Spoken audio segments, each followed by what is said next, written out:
The Dark Side Chronicles.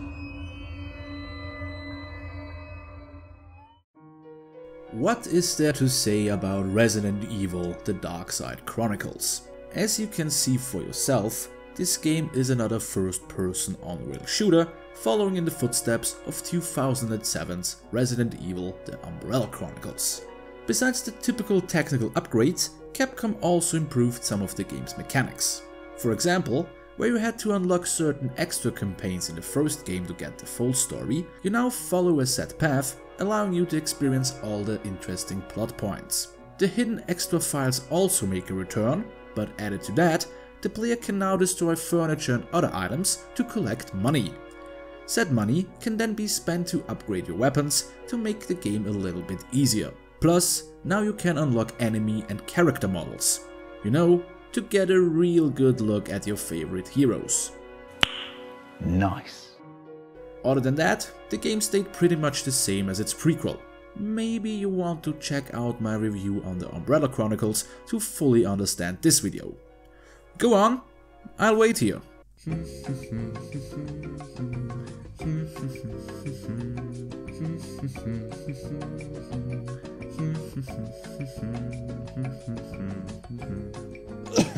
Pretty good video, am I right? But enough with the chit chat.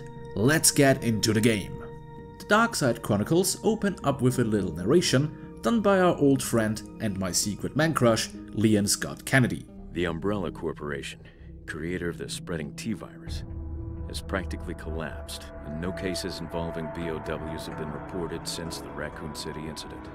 The main story takes place 2 years before the events of Resident Evil 4, which becomes kinda obvious as Jack Krauser joins Leon on his mission. He and Leon are sent to an unnamed South American country to apprehend the drug lord Javier Hidalgo.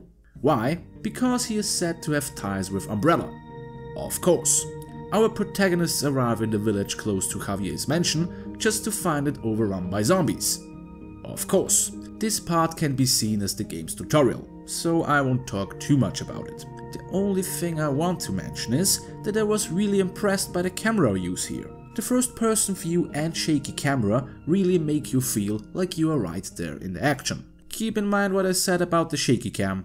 It will come back later with a vengeance. Krauser and Leon make their way to the village's church, where they save a young girl from this thing. This is the first boss fight of the game, and that's where I have to mention the shaky cam again. Don't get me wrong, I don't mind if games up the difficulty by giving enemies hard to hit weak points. That's fine. But how am I supposed to hit this thing's head if Leon keeps shaking like a damn drunk, all while trying to dodge and hit the boss's tentacles? What is this whack-a-mole bullshit? Yeah, I have to agree with Krauser on that one. Nevertheless, Leon and Krauser scare the monster away, but before we can learn more about the adventure, the game gives us a hard cut. The player is now treated to a flashback to the second game, with Leon retelling his adventuresome quest in Raccoon City. Oh, did I say flashback? Of course I mean a retelling of the full game. That's right. From Leon and Claire meeting in Raccoon City, to them bumping into Ada and Sherry, Leon falling in love with Ada, to defeating Mr. X and exterminating William Birkin, this part has you play through the entirety of Resident Evil 2. I was skeptical at first, since I didn't just want to play through Resident Evil 2 again, but to be honest, the improved looks helped out a lot. The stages are instantly recognizable, and for once, I didn't mind the jump scares. There's even some interesting dialogue in there. She just wants to get out of here, Claire, and she needs our help. Ugh, men.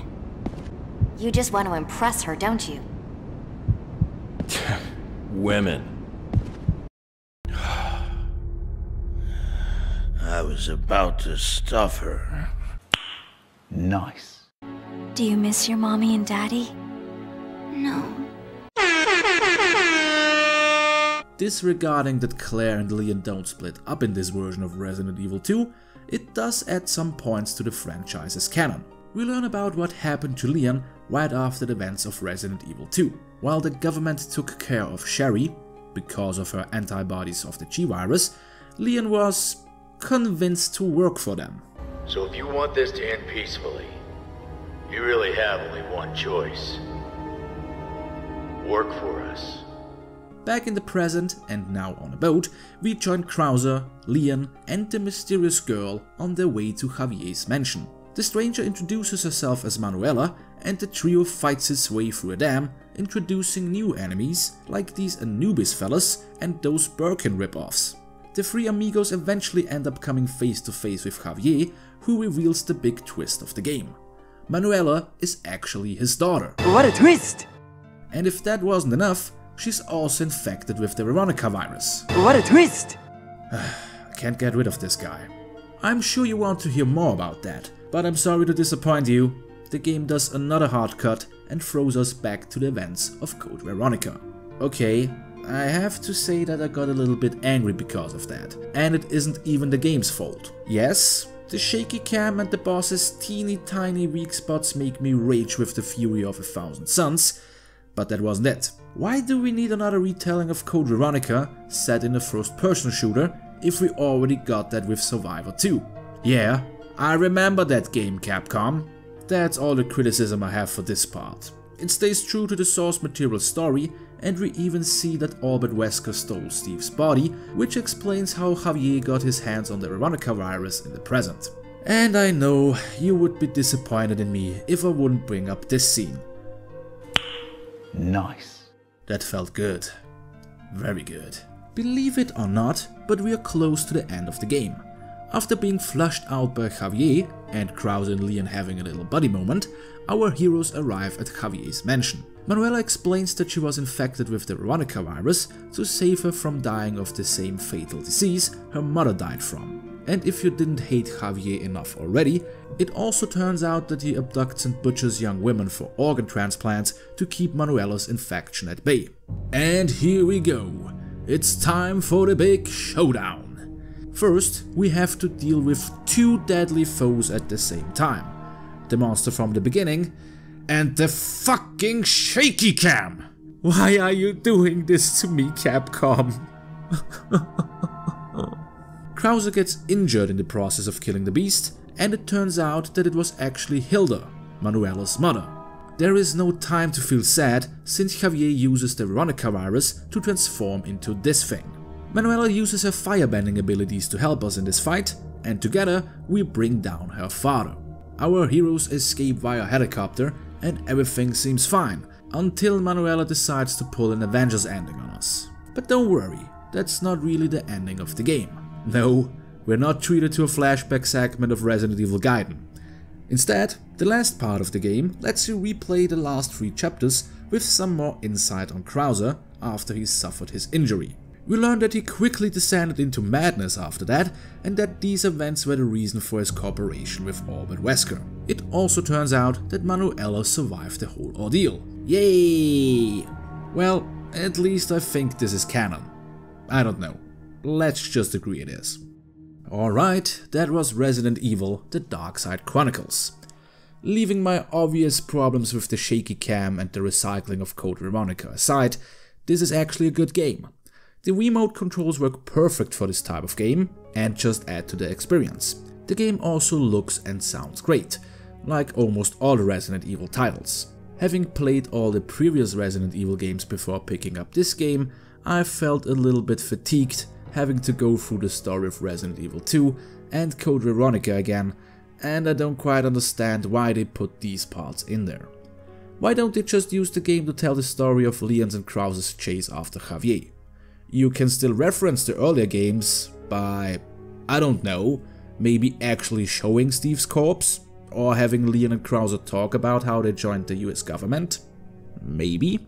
But you can also look at this from another perspective. If you haven't played Resident Evil 2 or Code Veronica, and you don't have the time to do so, you can just pick up this title to get an abridged version of them.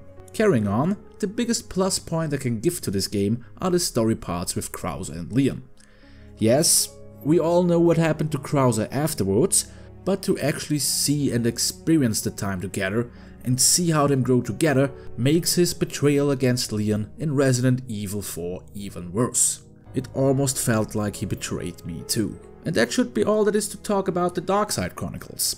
Let's take a look at the next review. Oh, Resident Evil Revelations. That's going to be interesting. But Rue, that's not the next game in the timeline. You forgot the Mercenaries 3D game. No, I didn't. You want a review of Mercenaries 3D? Here you go. Resident Evil, The Mercenaries 3D. This is a 3DS port of Resident Evil 5's Mercenary mode. That's it. Not much to talk about, Oh, wait. The game does have a demo version of Resident Evil Revelations. That's neat. As I meant to say, until next time, thank you so much for watching. This is Rue signing off. Bye bye!